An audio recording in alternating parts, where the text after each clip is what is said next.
ಎಪ್ಪಲೋ ಬೇನೆ ಸೊಂಟೋಡ್ ತಿರ್ತುನರ ಒಯ್ಪು ಅಂದೆ ಮುಟ್ಟ ಅಂದ್ರೆ ಆಪರೇಷನ್ ಮಾಡ್ಬೇಕಂತ ಹೇಳಿದ್ದಾರೆ. ಅದಕ್ಕೆ ನಾವು ಇಲ್ಲಿಗೆ ಬಂದು ಮತ್ತೆ ಎಂತ ನೋಡುವ ಅಂತ. ಅಮ್ಮ ಪ್ರಾರ್ಥನೆ ಮಾಡ್ಬೋಗಾವೆ ಮಂಡೆ ಸೆಡ್ತ ಎಪ್ಪಲ ಇತ್ತೆ ಉಂಡಮ್ಮ ಅಂದು ಪ್ರಾರ್ಥನೆ ಮಾಡ್ಬೇಕು ಗಂಟೆ ನೋವುಂಡೆ ತಂದೆ ದರೇಸುನ ನಾಮದಲ್ಲಿ ಪವಿತ್ರಾತ್ಮನ ಸಹಾಯದಿಂದ ಕರ್ತನ ಬಾಧಕ್ಕೆ ಬಂದಿದ್ದಾನೆ. ಈ ತಾಯಿಯವರ ಆರೋಗ್ಯಕ್ಕಾಗಿ ಪ್ರಾರ್ಥಿಸುತ್ತೇನಪ್ಪ. ಗರ್ಭಕೋಶದ ಆಪರೇಷನ್ ಇದೆ ಮತ್ತು ಡಾಕ್ಟರ್ ಸಜೆಸ್ಟ್ ಮಾಡಿದರೆ ಕರ್ತನೆ ಅದು ಇಲ್ಲದೆ ನೀನು ಸೌಖ್ಯಪಡಿಸಲು ಶಕ್ತನಾಗಿದೆ. ಆ ಆಪರೇಷನ್ ಕ್ಯಾನ್ಸಲ್ ಮಾಡ್ತಾ ಇದ್ದೇನೆ. ಮಾತ್ರವಲ್ಲ ಅವ್ರ ಗರ್ಭಕೋಶದಲ್ಲಿ ದೈವಿಕ ಸ್ವಸ್ಥತೆಯನ್ನು ನಜರೇತಿನ ಯೇಸು ನಾಮದಲ್ಲಿ ರಿಲೀಸ್ ಮಾಡ್ತೇನೆ ಸ್ವಾಮಿ. ಅದೇ ಇಡೀ ಬಾಡಿ ಪೈನನ್ನು ಉಂಟು ಮಾಡುವ ರೋಗಾತ್ಮ ಇವರ ಬಾಡಿ ಬಿಟ್ಟು ಹೋಗಲಿ ಕರ್ತನೆ. ಪುನಃ ಸೌಖ್ಯ ಸಂಭವಿಸಲಿ ಕರ್ತನ ಯೇಸು ಕ್ರಿಸ್ತನ ಬಾಸುಂಡಗಳ ಮೂಲಕ ಈ ತಾಯಿಗೆ ಗುಣವಾಯಿತು.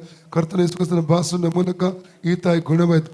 ಏಳು ಕಾಲಿನ ಸಿಡಿತ ಕರ್ತನೆ ಅದು ಬಿಟ್ಟು ಹೋಗಲಿ. ಬ್ಲಡ್ ಅಲ್ಲಿ ಹೊರಡುವಂಥ ರೋಗಾತ್ಮ ಆ ಬ್ಲಡ್ ಶುಗರ್ ಬಿಟ್ಟು ಹೋಗಲಿ ಸ್ವಾಮಿ. ಕಾಲಿನ ಗಂಟುನು ಬಿಟ್ಟು ಹೋಗಲಿ. ಎಡಕಾಲಿನ ಬಾಪದು ಬಿಟ್ಟು ಹೋಗಲಿ ಸ್ವಾಮಿ. ಕರ್ತನೆ ಎರಡು ಕಿವಿಗಳ ಮೇಲೆ ದೈವಿಕ ಸೌಖ್ಯವನ್ನು ಯೇಸುದ ರಿಲೀಸ್ ಮಾಡ್ತಾನೆ. ಕೇಳುವುದಕ್ಕೆ ಒಳ್ಳೆ ಕೃಪೆಯನ್ನು ಅನುಗ್ರಹಿಸಬೇಕಂತ ಕೇಳ್ಕೊಳ್ತೀನಪ್ಪ. ಕಣ್ಣುಗಳ ಮೇಲೆ ತಾಯಿಗೆ ಸೌಖ್ಯ ರಿಲೀಸ್ ಮಾಡ್ತಾನೆ. ಒಳ್ಳೆ ದೃಷ್ಟಿ ಬ್ರೈಟ್ನೆಸ್ ಅನ್ನು ಅನುಗ್ರಹಿಸಬೇಕೆಂಬ ಕರ್ತನೆ ಕೇಳ್ಕೊತಾನೆ. ಸೌಖ್ಯ ಮಾಡಿಸೋದ್ರ ಗಂಟು ನೋವೆಲ್ಲ ಬಿಟ್ಟು ಹೋಗಲಿ. ಕಾಲಿನ ಗಂಟು ಬಿಟ್ಟು ಹೋಗಲಿ.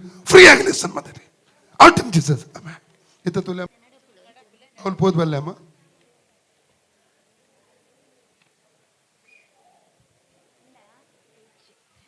ಇದ್ದದೆ ಗುಣ ಗುಣ